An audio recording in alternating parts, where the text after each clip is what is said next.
Hey guys, it's Tiki Melissa again. So today what I want to discuss is sexuality. I hope that y'all can see me well. Anyway, what I want to discuss is sexuality. I want to know, I guess more so, why is sexuality important? What does it have to do with POCD? Is it anything to do with it? It is.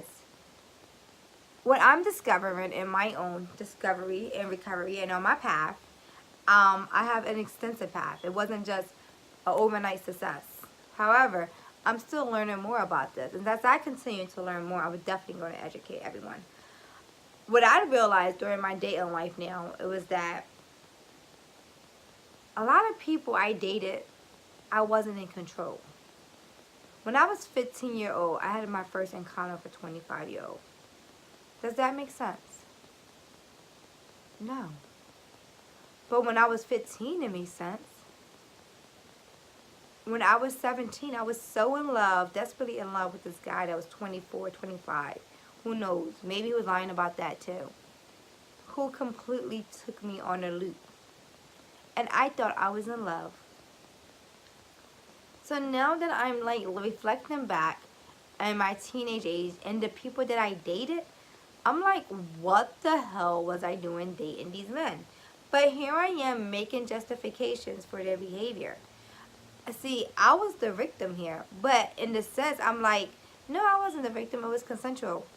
No, 15-year-olds really don't know. You know how naive and childish 15-year-olds are?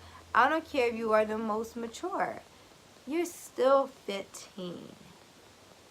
And that's what I didn't know. Was that my sexual identity has so much trauma in it. So you have to learn the different bases. And is it rooted in when I was 6 years? In a sense it is. Because when I was 6 years old, she took control of me. So then I felt out of control. So I wasn't in control. Then here I am, fast forward years later, 15 years old, letting someone else take control of me. Then here I am, 16 years old, letting someone else take control of me. Whereas though I no longer knew who I was. Because I just was dating older men. And if you know, older men, I mean, they appear nice. They were nice. They was nice to me. But that doesn't make it right. That does not that does not make it right what he did to me. And that's what I couldn't separate. And that's not just me, that's a lot of people.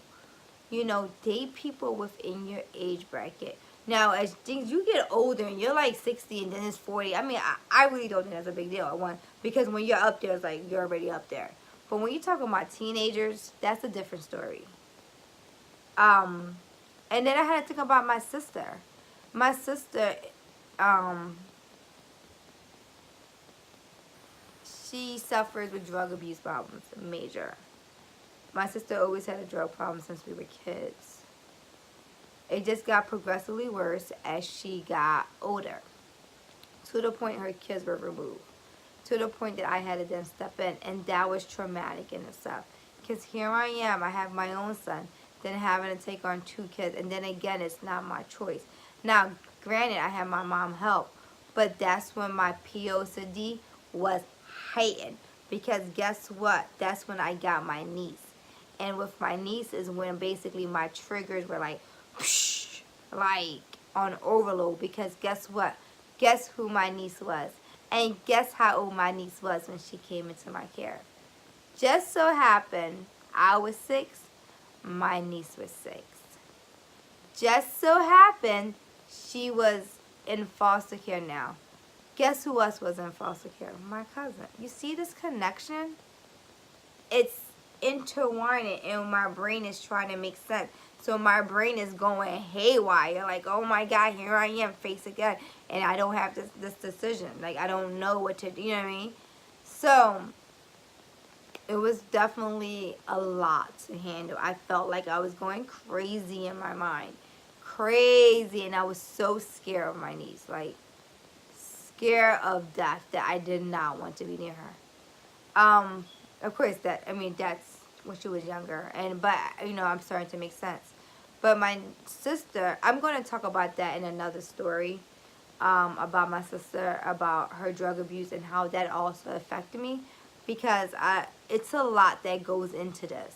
So this is what I like, you know, during your path of recovery, guys, you have to start reflecting back on your past behaviors to get more clarity into you, because we have to relearn how to guard our bodies and respect our bodies and love ourselves. And what I learned was that when I was younger, I really wasn't protecting my energy.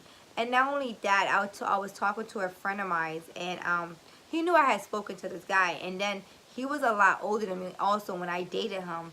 And he basically, well, not basically, he had disclosed to me that this guy that I was dealing with, he is a sexual offender.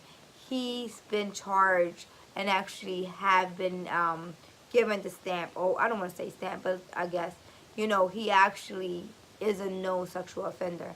And I dealt with him when I was young. So that right there put a reflection like, wow, how many other people did I date that possibly may have had a history? If clearly he had something, if he dated me, he was like 30, maybe 30 something, and I was like 17. Something was wrong there. I thought it was completely normal. About how many of us think that as females. I thought it was cool. I wanted to date them, not knowing it would cause problems too later. So just be careful, protect your space. You know, if you have any questions or concerns, comments, you can always email me. I'm a real person. Leave a remark. Let me know. You know, let me know your thoughts. Let me know how you like this video or if you hate it. All feedback is great. Love you guys. Mwah.